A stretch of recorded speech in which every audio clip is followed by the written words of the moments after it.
Good evening, everyone, and welcome to this week's Andy Lambert Show. If you missed it this past Saturday, another great ball game in which the Warriors again come up just a little bit short, 20-13 on homecoming afternoon to the Friends Falcons. We'll get back to that game here just shortly. Let's take a look at the rest of the interesting weekend that was in the KCAC. McPherson continues to roll 73-24. They defeat St. Mary's. Ottawa, in a game I thought would be much closer, defeated Tabor 55-6. Kansas Wesleyan rolls on to 5-0, 59-7 victors over Haskell. And then a game that was seen through the Victory Sports Network, Bethany defeated Bethel 44-31. This week's action. To sort of figure out what some of the basic football fundamental things are, and so certainly we've taken a lot from our time here. Well, this week it's time for the Tabor Blue Jays. They are 1-4 on the season, coming off, I'm sure, what Mike Gardner would say their poorest performance, 55-6. They lost to Ottawa. But that being said, this year I feel like they've been playing much better. You look at some of their final scores and the teams they played Friends tough. You'd have to say already, even though 1-4 might not say it, I think they're much improved under former, now current head coach Mike Gardner.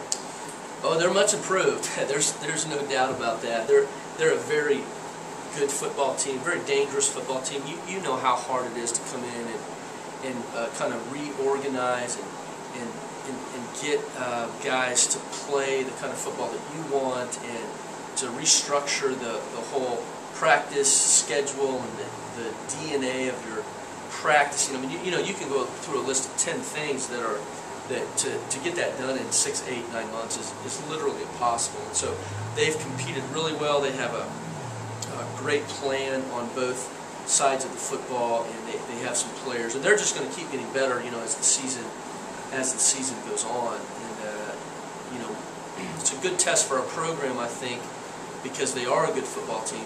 They are extremely dangerous, and so you know, it's going to be really interesting to see how we come out of, you know, these 3 losses in a row and go away for a homecoming game against Tabor, and it's just going to be interesting to see how we come out and play.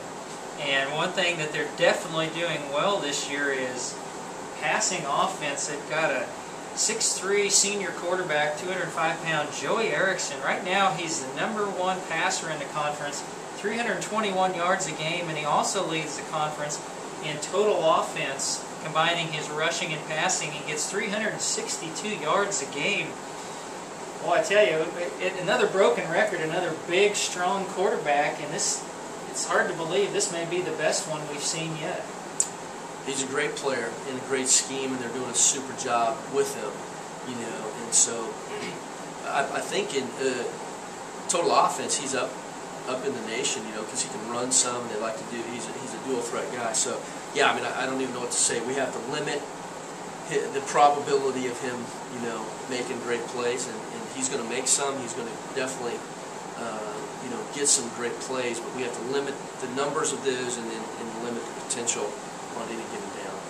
And he is also their leading rusher, which is strange to say that about a quarterback in the conference, but he gets around 40 yards a game. I guess my question on the rushing, is that design runs for him? Does he get that off the option, or are those plays that he's just kind of making, tuck it and going when his receivers are covered up? A little of both, yeah.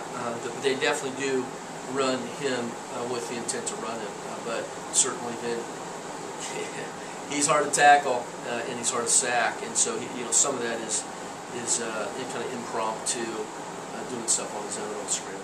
Welcome back to the Andy Lambert Show. One final time this evening, Coach. We talked a little bit about this after the game on Saturday, but when you come off of any kind of a streak, especially a losing streak against 3 tough opponents, I think we're going to find out an awful lot about what your team is made of this Saturday, on how they react after those 3 straight losses. That's a very good point, and you know, we've reacted fine, and practice has been fresh. We had a little change of pace this week because we're on a fall breather, and I think that's been good and healthy, you know, relative to when we practice and kind of that kind of thing. But, you know, we still have to do that in the game, and so Tabor is going to make some plays. They're going to, there's a chance they're going to be ahead.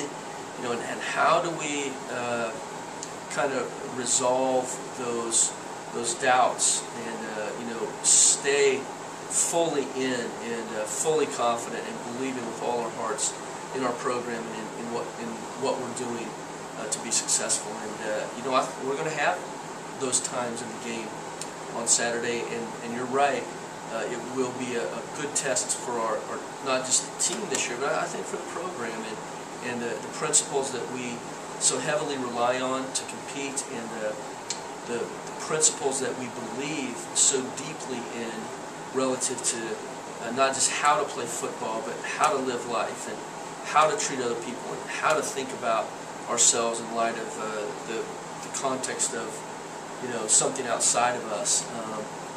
It's going to be fun to watch and really interesting. I believe in our team. I believe in the young men who we have in our program. I believe in our coaching staff, and so my faith is strong, and our confidence as a program is strong. But we still have to be able to respond the right way in the context of what may be perceived as crisis on Saturday, and it's going to come at us. We know that, and we just have to respond in ways that we really have in the last 3 weeks, and play better. And that's our aim for the game Saturday. Well, that game this Saturday, Make This Change, is a 2 o'clock kickoff. We confirmed that this week with Hans Nickel and the folks over at Tabor. So our pregame will begin at 1:40 on sterling.edu and HKFM. Then at 2 o'clock, the 2 and 3 Sterling Warriors look to get a winning streak started as they take on the 1 and 4 Tabor Blue Jays at the newly remodeled last year stadium over there in Hillsboro. Looking forward to seeing the new digs and seeing our 4th straight great football game. I'd like to thank Coach, as always, for coming in tonight, and for Brayton Gillen stopping by. For tonight's Andy Lambert Show, this is Scott Hogan saying, God bless and keep you safe. Have a great evening, everyone.